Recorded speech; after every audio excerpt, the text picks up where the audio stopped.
The security guard's hand froze on the church door as the bride walked past. Her face was identical to the woman in the photo he'd carried for 15 years. The woman who'd saved his daughter's life and vanished without a trace. Before we dive into the story, make sure to smash subscribe because tomorrow we have an extra special story for you that will blow your mind. Marcus Thompson adjusted his black security vest as the wedding guests filed into St. Augustine's Cathedral. Another Saturday, another wedding gig to help pay for his daughter Zoe's college textbooks. At 42, with shoulders still broad from his Marine days, he cut an imposing figure at the entrance. But his eyes were gentle, scanning each arrival with professional courtesy while his mind drifted to the calculus homework he'd promised to help Zoe with later. The afternoon sun cast golden rays through the stained glass, painting the marble floor in blues and reds. Marcus had worked dozens of weddings here, knew every exit, every potential trouble spot, but nothing could have prepared him for what happened next. Brides arriving, his earpiece crackled, his partner Jerome's voice from the parking lot.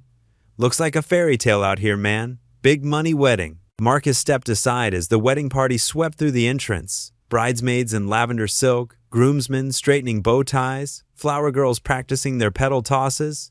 Then came the rustle of ivory satin, the whisper of a cathedral veil.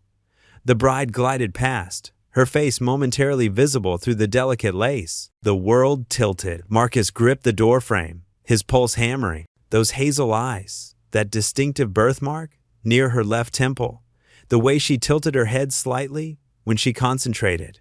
It was her, Lauren, the woman from the hospital, the woman who'd given everything and asked for nothing in return. 15 years dissolved in an instant.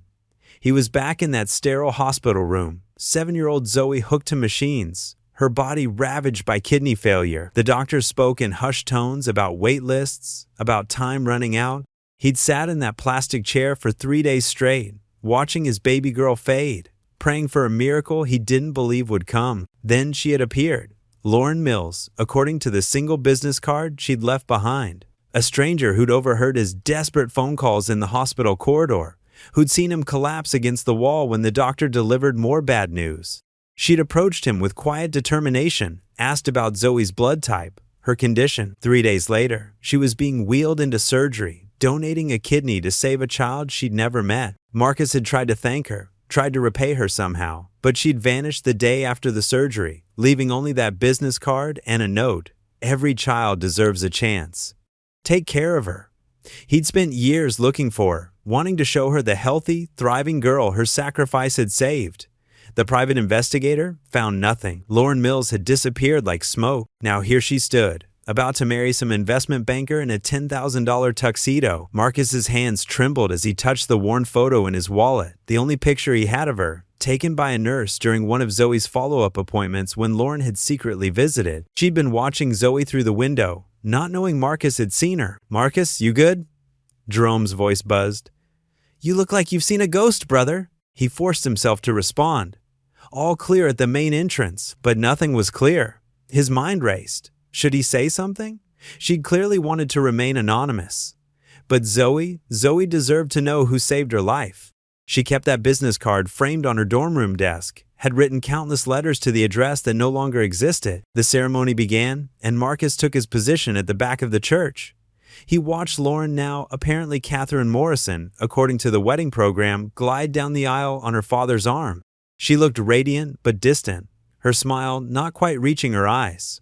When she passed his pew, she glanced sideways, and their eyes met for a fraction of a second. Recognition flickered across her face, followed immediately by panic. She stumbled slightly.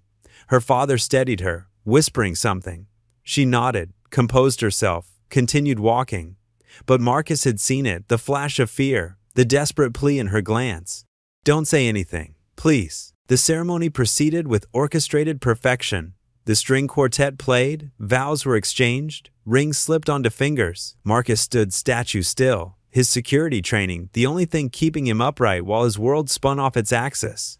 Every instinct screamed at him to intervene, to stop this facade, to tell everyone about the incredible woman behind the veil. But he'd seen that look in her eyes. Whatever reason she had for hiding, for creating this new identity, it mattered to her. Who was he to destroy the life she'd built? The officiant's voice rang out, If anyone has just cause why these two should not be joined in matrimony, speak now or forever hold your peace." The cathedral fell silent. Marcus felt 200 pairs of eyes sweep the room. His throat constricted. 15 years of gratitude, of questions, of needing to say thank you pressed against his chest. His daughter's face flashed in his mind. Zoe at graduation, Zoe at prom, Zoe acceptance letter to pre-med in hand, dreaming of becoming a doctor to help kids like she'd been helped, all because of the woman in white who stood frozen at the altar, her bouquet trembling slightly, time stretched like taffy. A cough echoed from somewhere in the congregation. The groom shifted impatiently. Lauren's shoulders tensed beneath her dress. Marcus stepped forward. The sound of his footstep on marble rang like a gunshot. Heads turned. The wedding coordinator looked horrified. Jerome's voice buzzed frantically in his earpiece, but Marcus pulled it out. Let it dangle. "I'm sorry," Marcus said, his deep voice carrying through the cathedral. "But I can't let this happen without saying something." The groom stepped protectively in front of Lauren. "What is the meaning of this? Security." A bitter laugh almost escaped Marcus. He was security. But right now, he was just a father who needed answers. 15 years ago, Marcus began, walking slowly down the aisle. "My 7-year-old daughter was dying, kidney failure. We had no insurance, no family matches, no hope." His voice cracked. Then an angel appeared, a stranger who overheard my pain and decided my baby's life was worth saving. Lauren's bouquet slipped from her fingers, white roses scattering across the steps. "That stranger," Marcus continued, now halfway to the altar, "gave my daughter a kidney, asked for nothing, wouldn't take money, wouldn't leave contact information, wouldn't even stay long enough for me to say thank you properly." He pulled out the weathered photo. "But I never forgot her face." The congregation erupted in whispers. The groom stared at Lauren in confusion. "Catherine, what is he talking about?" What happens next will reveal a truth nobody expected and remind us why sometimes the quietest acts of courage echo the loudest. Stay tuned to see what happens next. If you're enjoying the story, please like, share, and subscribe for more. Lauren Catherine stood frozen, her carefully constructed world crumbling with each word Marcus spoke. Her father gripped her elbow, his face a mask of corporate calm barely containing volcanic fury. "There must be some mistake," Richard Morrison said, his voice cutting through the chaos. "My daughter has never—" "Dad, please." Lauren's voice was barely a whisper. She turned to face Marcus fully, and in that moment, he saw everything, the weight of years of hiding, the exhaustion of maintaining a lie, and underneath it all, the same compassionate soul who'd saved Zoe without hesitation. "How is she?" Lauren asked, her voice stronger now. "Your daughter? Pre-med at Howard," Marcus said, tears flowing freely now. "Wants to be a pediatric surgeon. Says she wants to save kids the way someone saved her." He took another step forward. "She's written you hundreds of letters. Keeps your business card the only thing you left, framed above her desk. This is insane." The groom, Bradley, according to the program, threw his hands up. "Catherine, tell them he's wrong. Tell them." But Lauren was already lifting her veil, revealing a face that had haunted Marcus's grateful dreams for 15 years. The same kind eyes, the same determined set to her jaw. She looked older, certainly, styled and polished in a way she hadn't been in that hospital, but unmistakably the same woman. "I'm sorry, Bradley," she said quietly, "but he's not wrong." The cathedral erupted. Guests pulled out phones. The wedding photographer's camera clicked rapidly. Bradley's mother looked like she might faint into her husband's arms. "You told me you'd never had surgery," Bradley accused. "You said those scars were from a car accident." Lauren's laugh was bitter. "One of many lies, I'm afraid." "Catherine," her father's voice was sharp as a blade. "Not another word. We're leaving." "No." Lauren squared her shoulders. "I'm done running." She turned to Marcus. "Your daughter Zoe? That was her name?" Marcus nodded. "She's here, actually, in the car. I was going to show her the church after everyone left. Tell her about another wedding I'd worked. She loves old architecture, wants to—" He stopped. "Sorry, I'm rambling." "Is she? Can I?" Lauren's composure finally cracked. "I've wondered about her every single day." "Catherine Morrison," Richard stepped between them. "You will not destroy everything we've built because of some ancient history. Think about the merger. Think about our family's reputation." "Your family's reputation?" Lauren whirled on him. What about my family? The ones who threw me out when I got pregnant at 17? The ones who said I was worthless, that I'd never amount to anything? Her voice rose. You didn't adopt me out of kindness, Richard. You adopted me because you needed a daughter to parade around, to complete your perfect family image after Margaret died. The truth spilled out like water through a broken dam. Lauren Mills, teenage mother, had given up her baby for adoption closed, no contact, the way her religious parents demanded. The grief had nearly killed her. When she'd seen Marcus in that hospital, heard about Zoe needing a kidney, something had clicked. She couldn't save her own daughter, but she could save someone else's. But the testing process, she continued, voice raw, the questions about family medical history, it triggered something. The adoption agency, they'd made a mistake, mixed up files. Suddenly, I had a name, an address, my daughter, my Sophie. She pressed her hands to her face. She died, 3 years old, car accident, the adoptive parents too. If I'd fought harder to keep her, if I'd stood up to my family. The cathedral was silent now. Even the whispers ceased. I couldn't face it, Lauren whispered. After the surgery, I just ran. Ended up in New York, sleeping in shelters. That's where Richard found me. His perfect charity case. He offered me everything. Education, comfort, a new identity. All I had to do was play the part, be the daughter he'd lost, never speak of my past. And you agreed to this? Bradley looked between Lauren and Richard in horror. I was 20 years old, broken and alone, Lauren said. He offered me a fairy tale. So, yes, I agreed. I became Catherine Morrison, went to Vassar, got my art history degree, learned which fork to use, how to laugh at charity galas, how to pretend I'd summered in the Hamptons my whole life. She looked at Marcus. But I never forgot. I have a box hidden in my apartment. Every letter Zoe sent to that old address, my friend forwarded them for years until the building was demolished. Pictures the hospital sent of her recovery, newspaper clippings of her achievements. Tears streamed down her face, cutting through her perfect makeup. I wanted to respond so badly, but Richard. The threats about what would happen if I broke our agreement. Enough, Richard roared. Security, remove this man immediately. But Marcus's partner, Jerome, had entered during the revelations, standing solidly beside his friend. The other security guards, hired by the venue rather than the family, seemed unsure who to obey. Actually, a clear voice rang from the back of the church. I think we need to hear more. Everyone turned. A young woman stood in the doorway, tall, confident, with Marcus's strong jaw and determined eyes. Zoe Thompson, 19 years old, radiant with health and purpose. Zoe? Marcus breathed.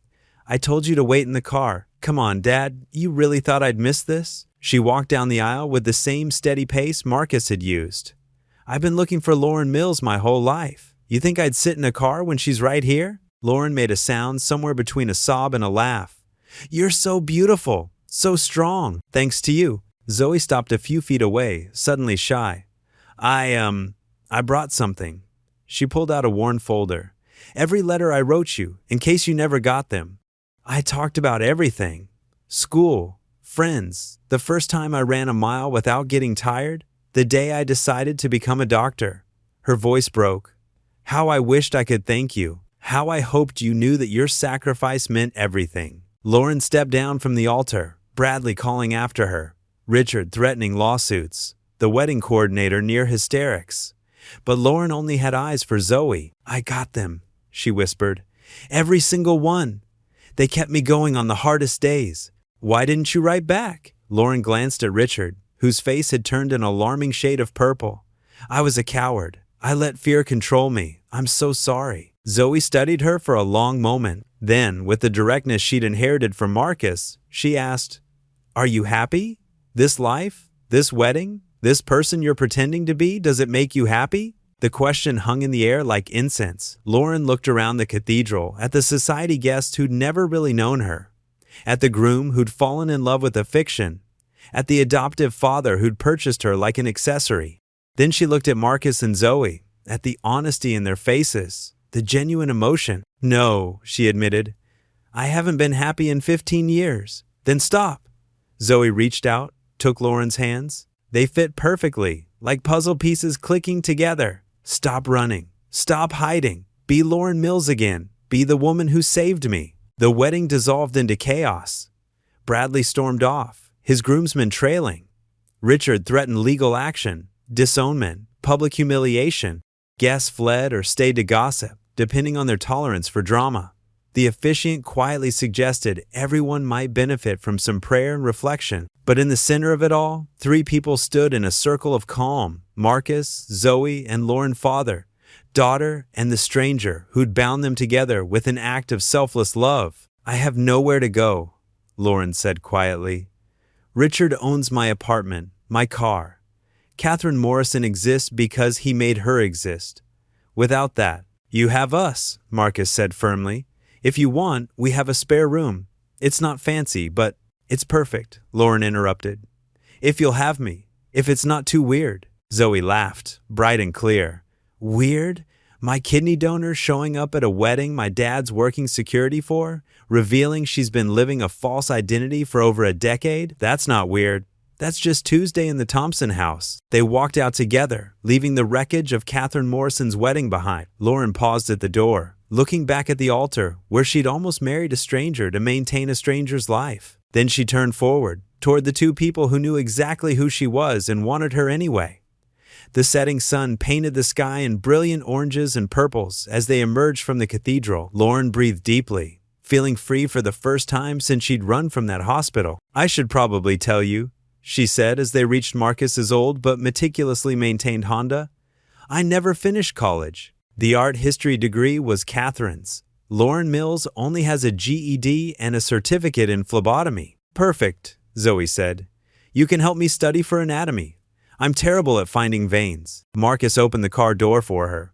We should probably warn you, Zoe stress bakes. Our freezer is full of muffins. I can't cook anything that doesn't involve a grill. And we have family game night every Friday where things get dangerously competitive. Also, Zoe added, I'm going to want to hear everything.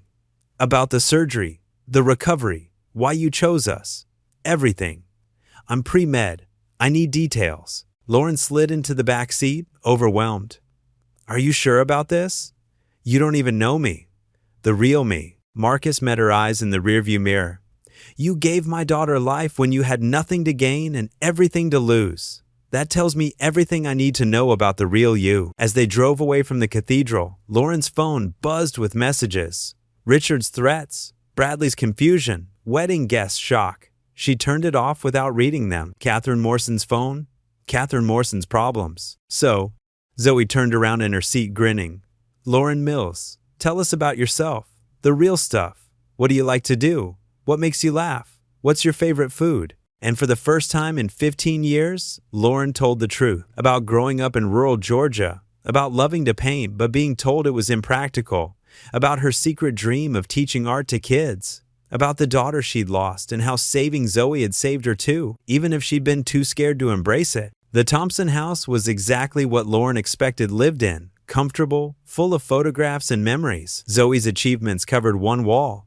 Science fair ribbons, academic awards, photos from medical mission trips. The kitchen smelled like coffee and something cinnamon. Your room's upstairs, Zoe said, already pulling Lauren by the hand. It's nothing fancy. Dad's been using it as an office, but we can clear it out. The bathroom's down the hall, and fair warning, the hot water takes forever in the morning. Zoe, Marcus called. Let her breathe. But Lauren was laughing, real laughter that bubbled up from somewhere deep. It's okay. It's wonderful. It's home, Zoe suggested hopefully. I was going to say real, Lauren said, but yes, home. They ordered Chinese food. Sitting around the kitchen table like they'd done it 1,000 times, Lauren found herself telling stories she'd buried, showing the photos she'd kept hidden, sharing the girl she'd been before fear and shame rewrote her narrative. I need to ask, Marcus said as they cleared dishes. At the hospital, how did you even know you'd be a match? Lauren smiled sadly. I didn't, but I'd already lost one daughter. I couldn't watch you lose yours. Not if there was even a chance. She paused. The testing, finding out we matched, it felt like forgiveness. Like maybe I was meant to save her since I couldn't save Sophie. You need to forgive yourself for that, Marcus said gently. You were 17. You made the best choice you could with what you had. Therapy helps, Zoe added. Trust me, Dad made me go after Mom died. Saved my life as much as the kidney did. She hesitated. Would you maybe want to come to my appointment sometime? Dr. Chin is amazing with grief stuff. Lauren's eyes filled. You do that? Share your therapist with me? Lauren. Zoe reached across the table. Your family. That's what family does. The days that followed blurred together in the best way. Lauren retrieved what she could from the apartment. Richard had paid for clothes, art supplies, the hidden box of Zoe's letters. Richard's lawyers sent threatening documents that Marcus's friend, an attorney who'd served with him in the Marines, handled pro bono. He's trying to claim breach of contract, the lawyer explained. Something about a lifestyle agreement? It's nonsense. You can't contract someone into being your daughter. He has no case. Lauren started painting again, setting up a small studio in the garage. Her first piece was a portrait of Zoe on graduation day, captured from a newspaper photo she'd saved. When Zoe saw it, she cried for 20 minutes. We're framing this, she declared. It's going right next to my diploma. Marcus found Lauren there late one night, adding final touches to a landscape. Can't sleep? Too much space in my head, she admitted. 15 years of playing someone else. It's strange, remembering who I am. He pulled up a stool. For what it's worth, I think you're pretty amazing. Who you really are, I mean. I abandoned you both, she said quietly. After the surgery, I should have stayed in touch. You were 20 and traumatized, Marcus countered. You just given a kidney to strangers while grieving your own child. The fact that you could do that at all shows incredible strength. Lauren set down her brush. Can I ask about Zoe's mom? Cancer, Marcus said simply. She was diagnosed when Zoe was 4, gone by the time she was 5. Then the kidney problems started. Genetic issue from my side, turns out. Those 2 years. He shook his head. I thought I'd lose everything, but you didn't. Thanks to you. He met her eyes.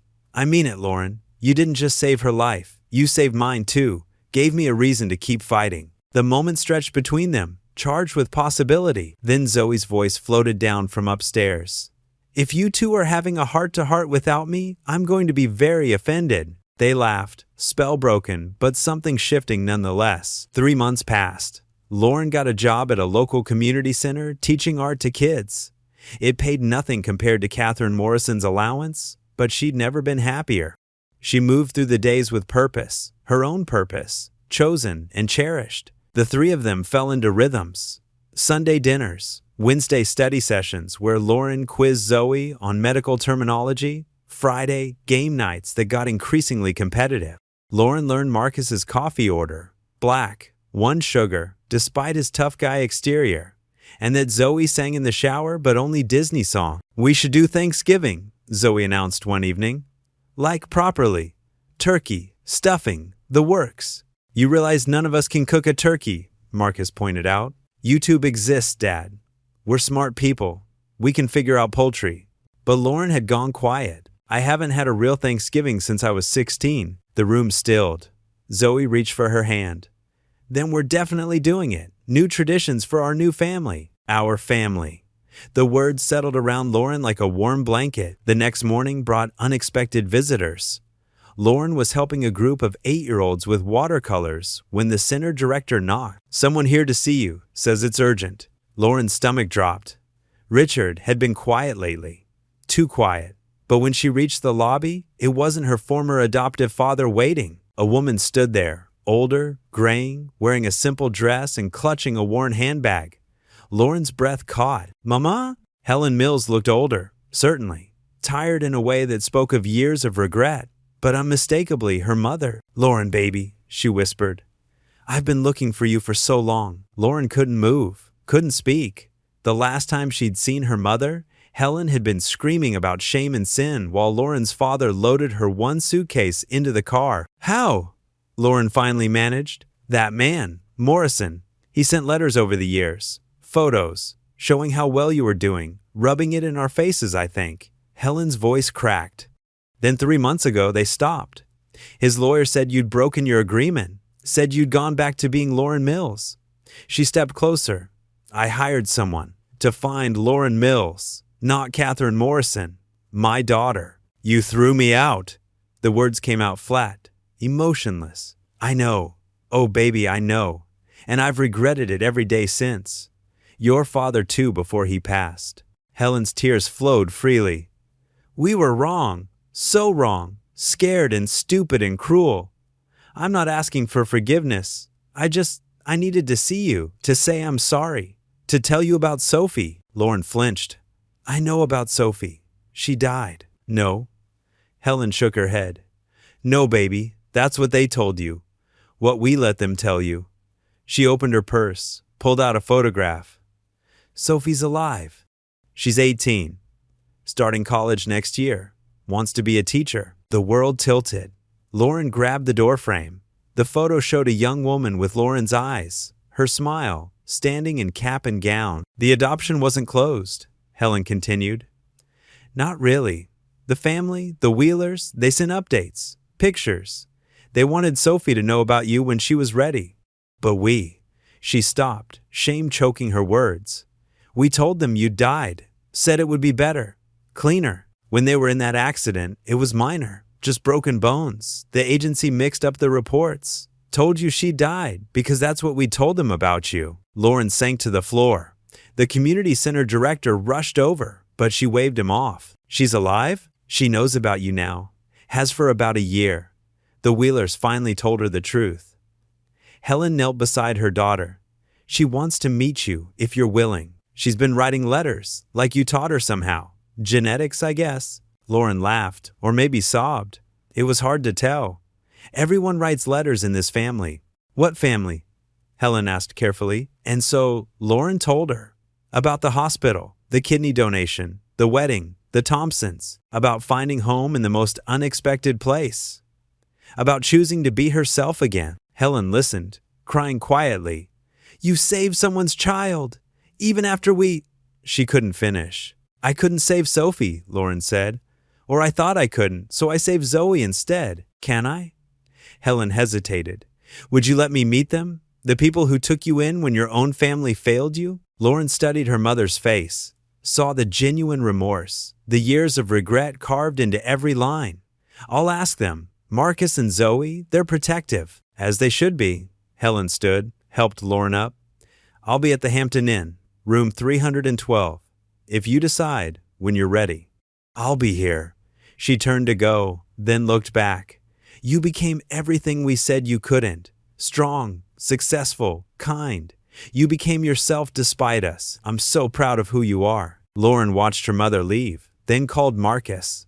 He came immediately, finding her surrounded by children's paintings, tears streaming. Tell me, he said simply. So she did. All of it. Sophie alive. Her mother's visit. The years of lies, compounding lies. He held her while she shook, stroked her hair while she processed. What do I do? She asked finally. What do you want to do? I want my daughter. I want to know her, but I'm scared. What if she hates me? What if... Hey, Marcus tilted her chin up. You're Lauren Mills. You're the woman who gave a kidney to strangers. You're the woman who walked away from wealth to teach kids finger painting. You're the woman who makes my daughter laugh and reminds me that life's worth living. His voice grew fierce. You're the strongest person I know. You can do this. She kissed him. It wasn't planned, wasn't thought out. Just gratitude and love and recognition overflowing. He froze for a moment, then kissed her back, gentle and sure. Well, Zoe's voice came from the doorway, amused and delighted. Took you too long enough. Also, Dad, Lauren's mom called the house. I maybe invited her to dinner. Sorry, not sorry. They pulled apart, Lauren laughing despite everything. You invited my mother? The one who kicked me out? She sounded really sad, Zoe said. And she's your mom. And we're working on forgiveness and therapy, remember? Besides, she grinned, if we're doing this whole family thing, might as well go big. That night, Helen Mills sat at the Thompson kitchen table, looking terrified and small.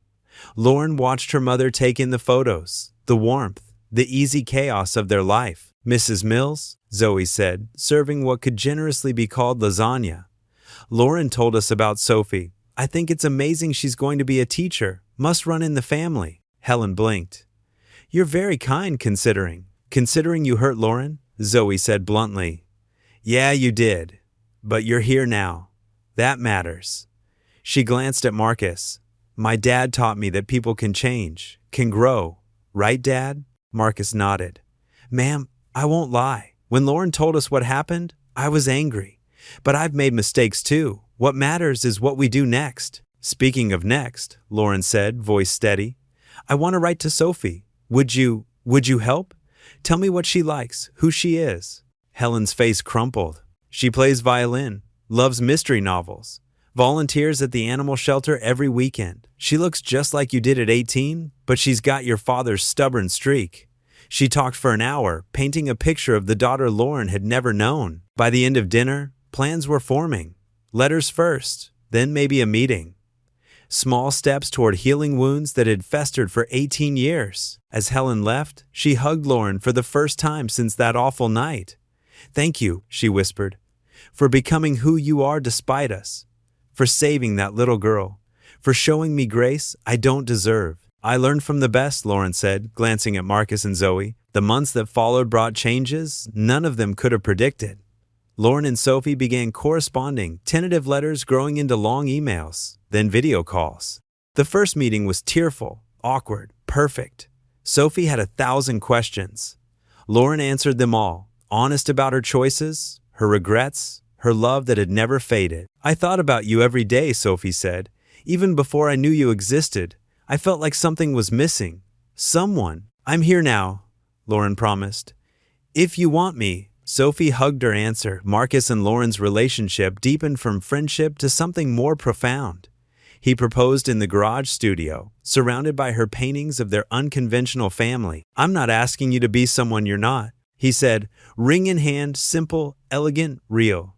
I'm asking Lauren Mills, teacher, artist, kidney donor, terrible cook, competitive Scrabble player, and love of my life. Will you marry us? Me and Zoe?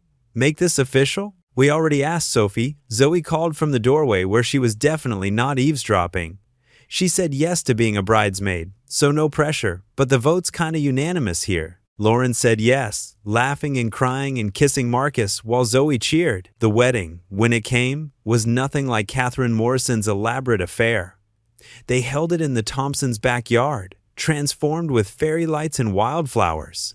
Sophie stood as maid of honor, Zoe as best woman, because gender norms are stupid, she'd declared. Helen Mills sat in the front row, tissues already deployed. Jerome officiated, having gotten ordained online specifically for the occasion. We're gathered here because sometimes life takes the strangest turns, he began. Sometimes you save a stranger's kid and find your family. Sometimes you work security at the wrong wedding and change everything.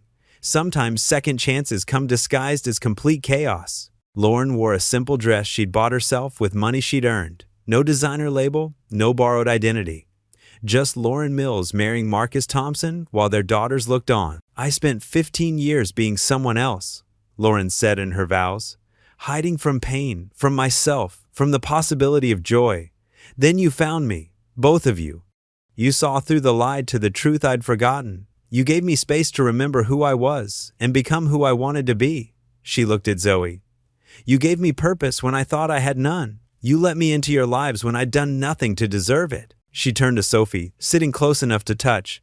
And you forgave me for not being there, for not fighting harder. You showed me grace I'm still learning to give myself. Marcus cleared his throat, emotional. I thought my life ended when Zoe got sick. Thought if I could just save her, keep her healthy, that would be enough. I never imagined there was more. Then you crashed into our lives literally. At that wedding, and showed me that surviving isn't living. That family isn't just about blood, it's about choice. Daily choices to show up, to be present, to love even when it's complicated. He reached for her hand. You saved my daughter's life. Then you saved mine. And every day since, you've chosen us. Now I choose you. Forever. They exchanged rings, Zoe and Sophie, each handing one over with exaggerated ceremony. When Jerome pronounced them married, the small gathering erupted in joy. Wait, Zoe called before they could kiss. I have something to say too. Everyone laughed but quieted. 15 years ago, Lauren gave me a kidney, but that's not why she's my mom. Zoe's voice was strong, clear. She's my mom because she helps with my impossible coursework even when she doesn't understand it, because she leaves encouraging notes in my textbooks, because she taught me that art and science aren't opposites but partners. Because she shows up to every important moment and most of the unimportant ones too. She grinned, also because she finally got Dad to stop wearing those awful cargo shorts. Hey, Marcus protested. So, Zoe continued, I want to make it official. Lauren, would you adopt me? I know I'm technically an adult, but Lauren was already nodding, tears streaming. Yes, yes, of course, yes. Group hug, Sophie called, and suddenly they were all embracing Marcus, Lauren, Zoe, and Sophie, a family forged not by conventional means, but by choice, sacrifice, and the strange magic of second chances. The reception was small but perfect. Barbecue from Marcus's grill, Zoe's stress-baked cupcakes, music from Sophie's carefully curated playlist. Lauren's former art students ran around the yard. Helen Mills danced with her granddaughters, both of them. Even some of the hospital staff who'd witnessed the kidney donation years ago came to celebrate. No drama at this wedding, Jerome announced, raising his beer. Unless you count Marcus crying during the vows. I had allergies, Marcus protested, pulling Lauren closer. Sure you did, Lauren laughed, kissing his cheek. As the sun set, painting the sky in shades of pink and gold, Lauren stood surrounded by the life she'd built from the ashes of the one she'd lost. The scared teenager who'd given up her baby was still there, part of her story.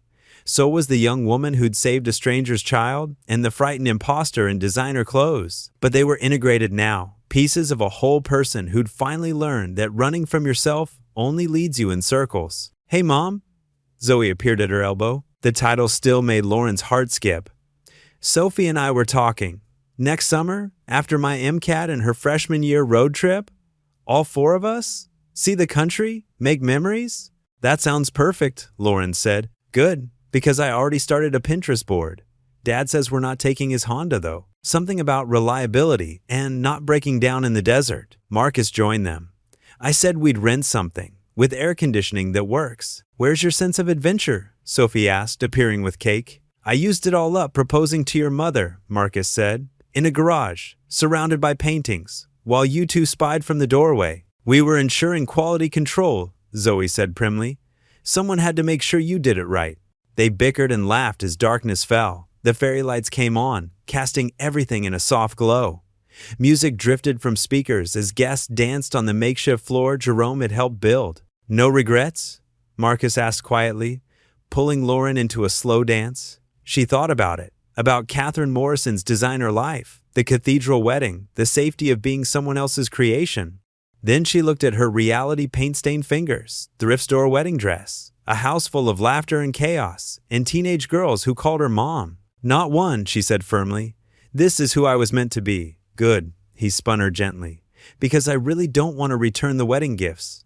Zoe's godfather gave us a waffle maker, and I have plans. Waffles for dinner? Waffles for every meal if you'll let me, she laughed, leaning into him. Around them, their family and friends celebrated. Not the society crowd Catherine Morrison would have invited, but real people who'd shown up for Lauren Mills. Teachers and nurses, security guards and social workers, single parents from the community center, and kids with paint-stained hands. Thank you, she whispered against Marcus's shoulder. For what? For seeing me in that church. For not letting me disappear again. For giving me a reason to stay. He pulled back to look at her. You gave us everything first. This is just us returning the favor. With interest, Zoe called out, dancing past with Sophie. Compound interest. I learned about it in economics. Very important concept. The party continued late into the night. Stories were shared, promises made, futures planned. Lauren caught her mother sitting quietly at a picnic table, watching Sophie teach younger kids a complicated hand-clapping game. I never thought I'd see this, Helen said when Lauren sat beside her. My daughter happy, my granddaughters together. A real family celebration. It took a while, Lauren said carefully. And a lot of detours. I'm grateful for every one of them, Helen said. Even the painful ones. They led you here. To this, she gestured at the yard full of joy. You built something beautiful from the broken pieces we left you with. I had help, Lauren said, watching Marcus attempt to learn Sophie's hand-clapping game while Zoe filmed, laughing. The best kind of help? Helen agreed. The kind that sees you clearly and loves you anyway. As if sensing their attention, Marcus looked up and winked, then promptly messed up the pattern, causing a cascade of giggles from the kids. Terrible coordination, Lauren said fondly. Can't dance, can't clap, can barely cook. But he loves you, Helen observed. Real love, not the performance kind. Yes, Lauren agreed. He does. They all do. And I love them. Messily, imperfectly, but completely. That's the only kind worth having, Helen said. As the evening wound down and guests began departing, the four of them, five, including Helen, worked together to clean up. It was domestic and ordinary and perfect. Sophie and Zoe sang show tunes while washing dishes. Marcus dismantled tables while Lauren collected centerpieces to donate to the community center. Good wedding, Jerome said, helping haul chairs. Way better than that fancy disaster at the cathedral. Lower bar, Marcus pointed out. Higher stakes, though. Jerome glanced at Lauren, now laughing at something Sophie said. That took guts what you did, walking away from easy toward real. She's the brave one, Marcus said. I just held the door open. Sometimes that's the hardest job, Jerome observed. Knowing when to step back and let someone save themselves. Later, after everyone had gone and the yard was restored, the new family sat on the back porch. Sophie yawned, leaning against Lauren's shoulder. Zoe sprawled across Marcus's lap, half asleep. The fairy lights still twinkled, casting gentle shadows. So, Lauren said softly. What now? Now, Marcus said, we live, day by day, together. That simple? That complicated, he corrected. But worth it, Sophie stirred.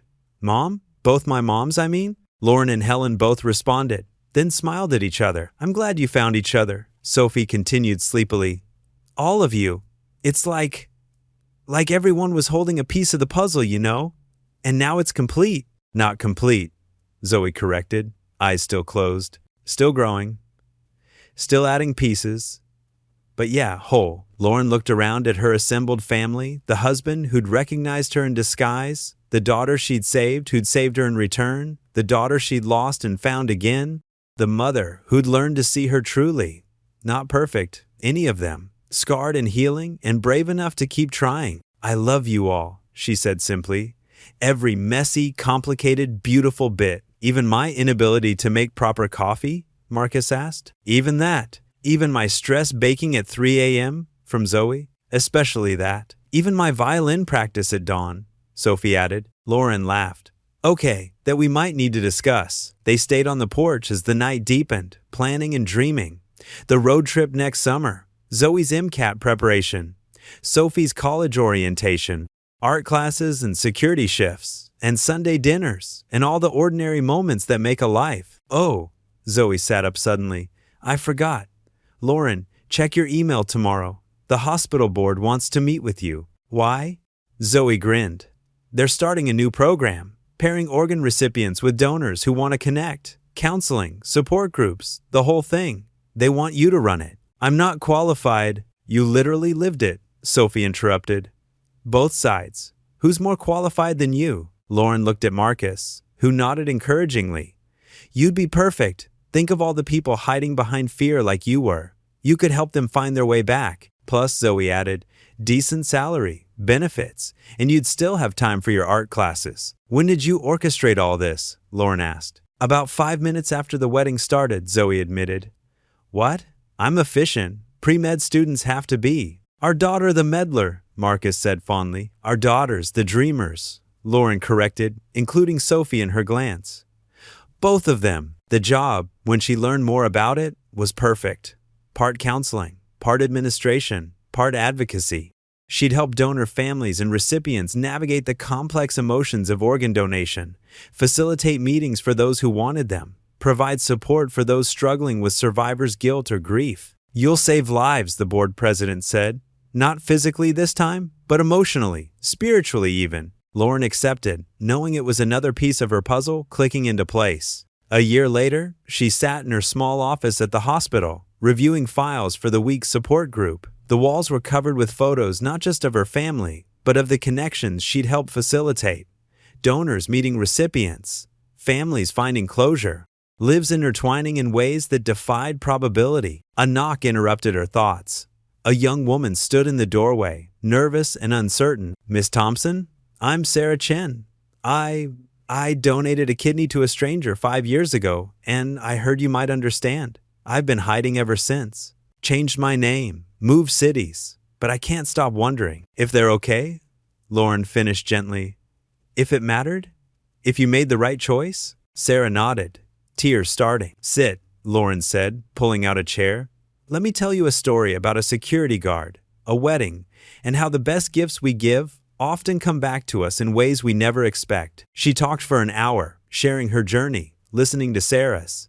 By the end, Sarah was crying but smiling. "So you really found them again? Your recipient?" "She found me," Lauren corrected. "Or rather, her father did.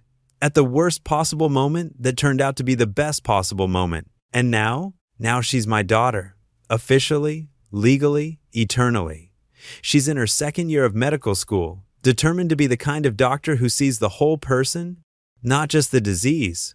Lauren pulled out her phone, showing a recent photo of Zoe in her white coat. "She's going to change the world. Because you saved her. Because we saved each other," Lauren corrected. "That's what I've learned. Every connection we make, every risk we take on love, it shapes us, changes us, makes us more ourselves." Sarah left with resources, support group schedules, and most importantly, hope. Lauren watched her go, remembering her own years of hiding, the weight of secrets carried too long. Her phone buzzed. A text from Sophie. "Got the lead in the school play. Can you help me run lines tonight?" Then Marcus. "Picking up celebration pizza. The works?" Zoe. "Study group running late. Save me leftovers. And tell Sophie congrats." Lauren smiled, gathering her things. Another ordinary evening with her extraordinary family waited. As she locked her office, she caught her reflection in the window. 41 years old, laugh lines earned honestly, paint forever under her fingernails despite repeated scrubbing, wedding rings simple but real. Not Catherine Morrison with her perfect facade, not the scared girl who'd given up everything. Just Lauren Thompson, wife, mother, artist, advocate, herself, finally and fully. The drive home took her past St. Augustine's Cathedral. She glanced at it briefly, remembering. The security guard who'd seen through a lie, the bride who'd been living someone else's life. The moment when truth crashed into pretense and set everyone free. Sometimes salvation came from unexpected places. Sometimes the person you saved came back to save you. Sometimes love looked like a kidney donation to a stranger, a wedding that didn't happen, a family built from beautiful wreckage. Her phone rang. Marcus, probably asking about Sophie's pizza preferences. She answered, smiling already. "Hey, beautiful, how was your day?" "Good," she said, meaning it completely. "Really good. I'll tell you about it when I get home." Home, the word that had taken so long to feel real. The place where she was neither performer nor prisoner, but simply, blessedly herself. She drove toward it now, toward the people who'd taught her that love wasn't about perfection, but presence, who'd shown her that families were built not just from blood, but from choice, daily choices to see each other clearly and love anyway. In the back seat sat a canvas she'd worked on during lunch, a painting of hands reaching, connecting, holding on. Tomorrow, she'd hang it in the hospital corridor where donor families waited, where recipients hoped, where people like Sarah Chen came seeking answers. But tonight, she'd go home. She'd help Sophie with her lines while Marcus burned the garlic bread and Zoe burst in late, stressed about exams, but glowing with purpose. They'd eat too much pizza and argue about movie choices and fall asleep on the couch, tangled together like puppies. Tomorrow, there would be challenges. Sophie's ongoing therapy about adoption trauma, Zoe's crushing med school workload, Marcus's job stresses, her own balance between work, art, and family, the ordinary struggles of an extraordinary life. But tonight, there was pizza and celebration and the sound of her daughters laughing. There was her husband's awful dad jokes and gentle hands. There was her mother, learning to grandmother with patient determination. There was this life, built from ashes and choices, and the absolute refusal to let fear win. As she pulled into the driveway, porch light already on, door already opening, family already spilling out to greet her, Lauren Mills Thompson smiled. She was home, and that was everything. Sometimes the most profound gifts come from the most unexpected places. A stranger's sacrifice, a father's recognition, a daughter's persistence, and the courage to stop running from yourself.